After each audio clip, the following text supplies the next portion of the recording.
Wednesday, June 24th here at Ajax Downs on a very windy, cool day. Weather has dropped significantly on this third quarter horse racing day of the 2020 season.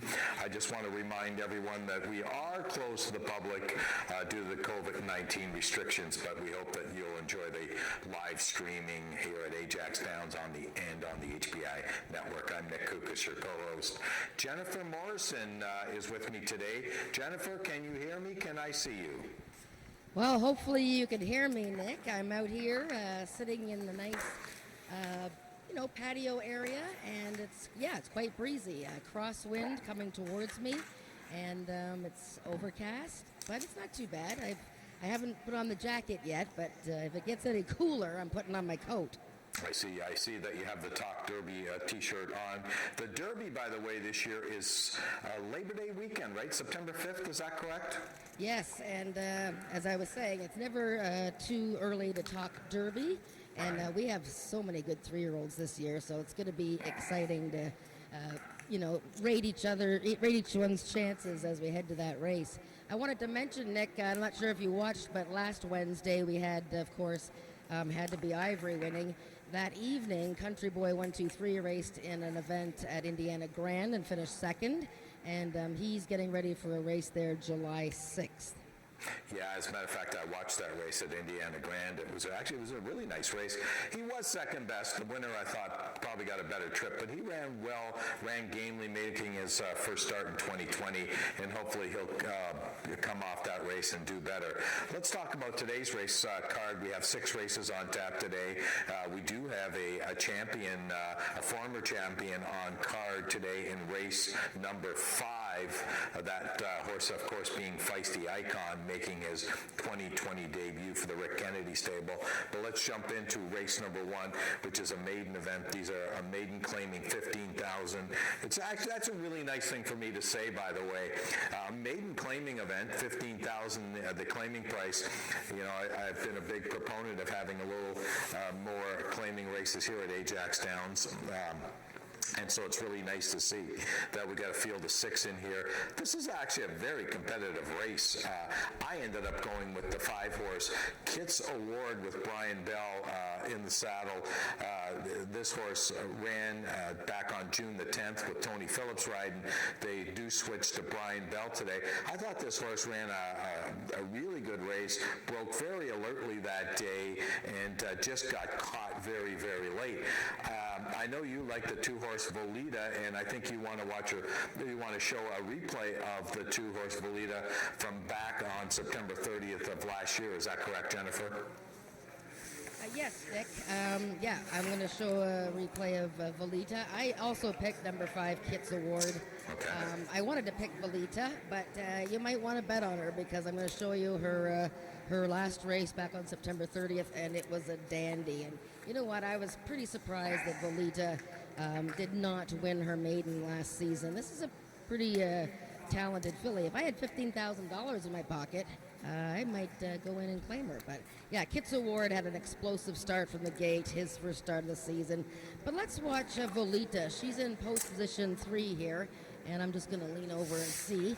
And you got to watch this filly here because she almost falls down big time coming out of the gate here. Let's watch the 3-horse. Wow. Terrible stumble. Jockey almost falls off. She's way behind. Look at this run that she makes here. We're looking at the 3-horse Volita, and that's for trainer Tom Dunlop. I mean, a tremendous recovery she made there. She had no chance of winning that race, but to get back into it like she did after that stumble, and I thought the Tom Dunlop horses ran really well their first week last week, so I think they're ready, and she's very dangerous. Very impressive. That's quite the race. The race before that, back on September the 16th, she finished second. She got beat to a horse called Copper State Prince. Not a bad horse either. So Volita, I think the question mark with Volita, of course, is making her first start this year. And we've already said on past shows, Tom Dunlop, usually his horses need a race before they start coming to top form. But this could be be one that maybe may overcome that. But Tom is off to a good start with this year with 3 starters, with a second and a third. Has yet to bring out a first-time starter this year into the winner's circle. Race number 2 is a speed index race. These are 3-year-olds and up with an average of 70 and under. And this, races like this to me are very, very tough, Jennifer. I went with Postal Code because I've always gone with Postal Code. I'm a Janet Grice fan, although she doesn't have very many horses in her stable, but she sends them out ready to run. This horse I thought ran well last week. Helen Vanek rode the horse last week. She switches to the one Copper State Prince. Yeah, Postal Code, I think you're mailing it in here, but with that pick, but anyways. No, sorry. Postal Code, I did not pick in the top 3. This is a race, as you said, 70 and under speed index. Some maidens in there, but he did have a very good effort. I got to give him that. Several horses coming out of that same race there, Hanover Hill, Chelsea, and that was the long shot winner from the rail that day that Regan Knowles rode. Of course, you'll see Regan Knowles is on Postal Code while we have Eddie Walton on Hanover Hill, Chelsea. But saying all of that, I ended up picking the 1 horse, Copper State Prince. And I also like the 5 All Night Long. And the Copper State Prince, I really expected a lot more in that race. And I probably should have got that replay together. He was, he was very sluggish from the gate that day, post position 6. And he just was never in it. And so Helen Vanek from the rail today, we'll see if she can get him motivated. I mean, that maiden win he had in September was quite impressive.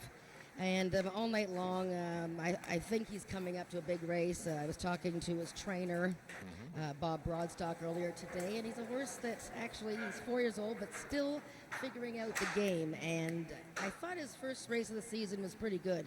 The winner, Phil Jefferson, really is improving fast and won easily. Pretty Runaway is a stakes winner, and All Night Long was bumped pretty hard at the start and finished okay to be 3rd.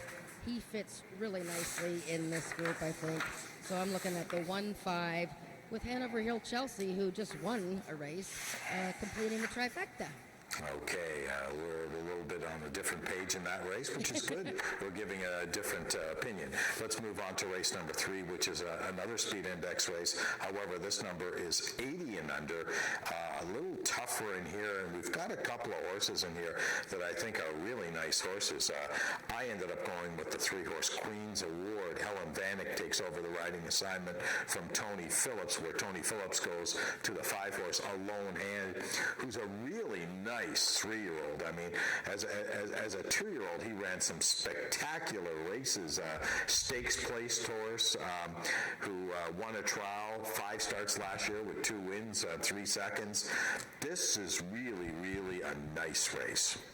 Yeah, it's an excellent race, and we start at the pick 4, which is, I think, a pretty tricky wager today. So, take your time in siphoning out your selections. But so we'll kick off the pick 4 with a race where a couple horses are coming out of the same event on June 10th, opening day. As you said, Queen's Award, the 3-horse, and the 6-horse, Trey on Fire. Right. And I want to show the race that they're coming out of with special attention paid to the gray horse, Trey on Fire. So when the gang gets that set up. And both horses are making their first start of the season.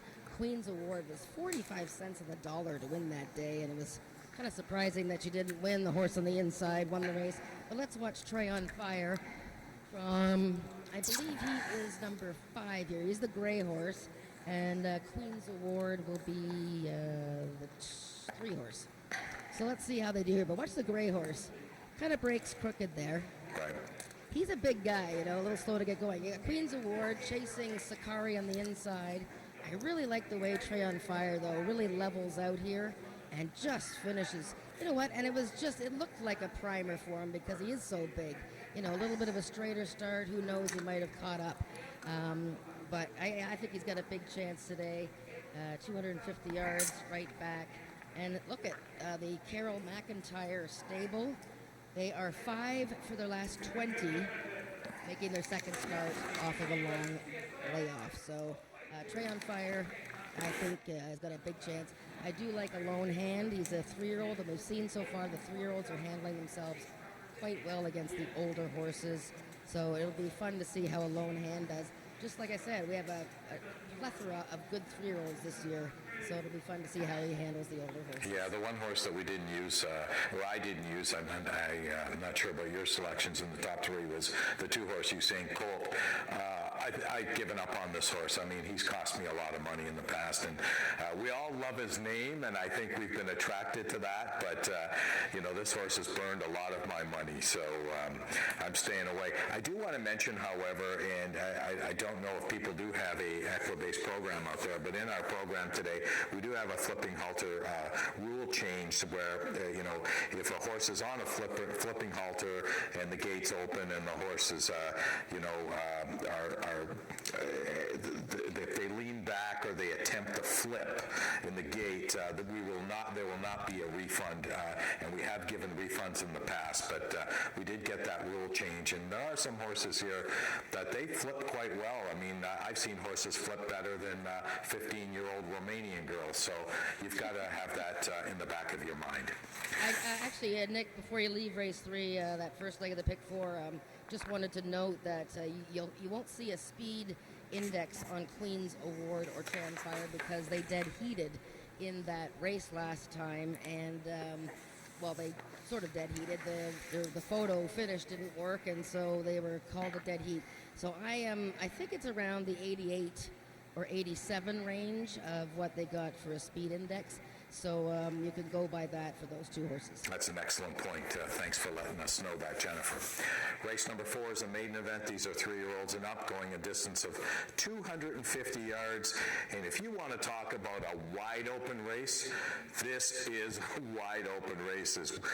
We've got 3 horses that have never raced at Ajax Downs or have raced down south, either at Lone Star or in Oklahoma. We have the 8-horse who did have one start here last June the 10th, making his first start. And then we got a couple of first-time starters. This is a throw a dart at the wall race. I ended up going with the one, the Kingsman. Not really sure why. 250 might be a little short for this horse, but he has shown some numbers in the past racing in Texas.